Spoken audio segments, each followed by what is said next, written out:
Friends, आप सभी का आपके अपने YouTube channel legal and social awareness में बहुत बहुत स्वागत है।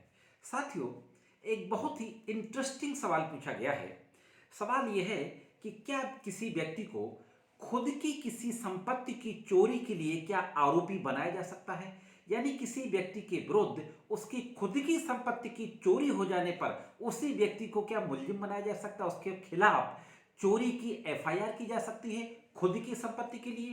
दोस्तों, आज के वीडियो में इसी के बारे में बातचीत करते हैं और देखते हैं कि इस संबंध में कानून क्या कहता है। साथियों, इससे पहले कि मैं इस सवाल का जवाब दूं और कानून के बारे में बातचीत करूं, मैं उम्मीद करता हूं कि आप सभी ने मेरे चैनल को सब्सक्राइब तो कर ही लिया होगा, लेकिन अगर आप पहली बार मेरे वीडियो को देख रहे हो और अभी तक आपने मेरे चैनल को सब्सक्राइब ना किया हो तो मेरे चैनल को सब्सक्राइब करें, वीडियोस को लाइक किया करें और अपने दोस्तों में शेयर किया करें, जिससे कि कानून की महत्वपूर्ण जानकारियां ज़्यादा से ज़्यादा लोगों तक पहुंच सके।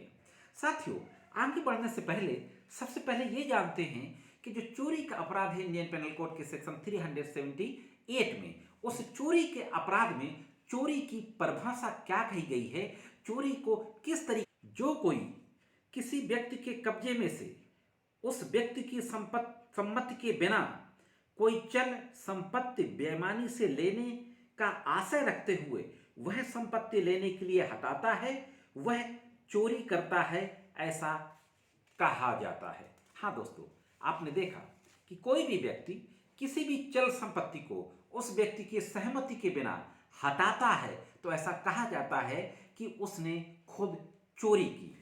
अब मैं आपको एक एग्जाम्पल देने जा रहा हूं। जैसा कि सवाल है कि क्या किसी व्यक्ति को अपनी ही संपत्ति की चोरी के लिए उसके खिलाफ रिपोर्ट लिखी जा सकती है। एक एग्जाम्पल मैं देने जा रहा हूं कि ए बी के पास अपनी घड़ी गिरवी रख देता है। हाँ दोस्तों, ए कोई व्यक्ति है, बी के पास अपनी घड़ी गिरवी रख देता है और ऋण ले लेता है, लोन ले लेता है उससे।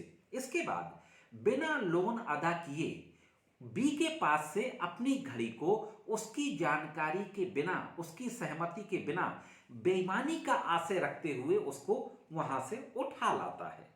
तो दोस्तों, चूंकि ए उस घड़ी का मालिक है, फिर भी वह घड़ी उस समय बी के कब्जे में थी और ए ने बी की सहमति के बिना बेईमानी का आशय यानी डिसऑनेस्ट जो इंटेंशन था, बेईमानी के आशय से उस घड़ी को बी के कब्जे से लेता है। इसलिए यह कहा जाएगा कि ए ने अपनी ही घड़ी की चोरी की है।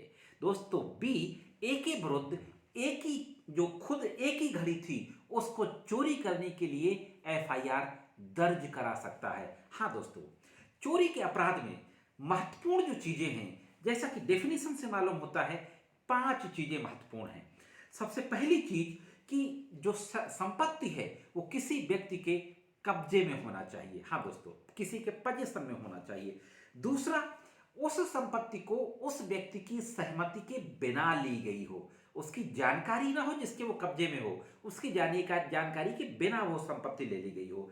तीसरी बात, जो संपत्ति है वह मूवेबल होना चाहिए, चल संपत्ति होना चाहिए। दोस्तों, चौथी बात यह है कि आशय जो है उस संपत्ति को एक जगह से दूसरी जगह हटाने का जो आशय है वह बेईमानी पूर्वक आशय होना चाहिए। दोस्तों, डिसऑनेस्ट इंटेंशन होना चाहिए। और जो पांचवी बात है, संपत्ति को एक जगह से दूसरी जगह हटाया जाना जरूरी है। दोस्तों, तो ये 5 चीजें हैं जो मिल करके चोरी के अपराध को कॉन्स्टिट्यूट करती हैं। दोस्तों, तो ये जो सवाल था उसका जवाब यही है कि इन परिस्थितियों में किसी व्यक्ति को उसकी खुद की संपत्ति की चोरी के लिए भी उसके विरुद्ध रिपोर्ट दर्ज कराई जा सकती है, उसको आरोपी बनाया जा सकता है, उसको मुलजिम बनाया जा सकता है। दोस्तों, ये जानकारी कैसे लगी कमेंट्स करके जरूर बताएं। दोस्तों, आज की वीडियो में सिर्फ इतना ही। मिलते हैं किसी अन्य वीडियो में कानून की कुछ अन्य जानकारियों के साथ।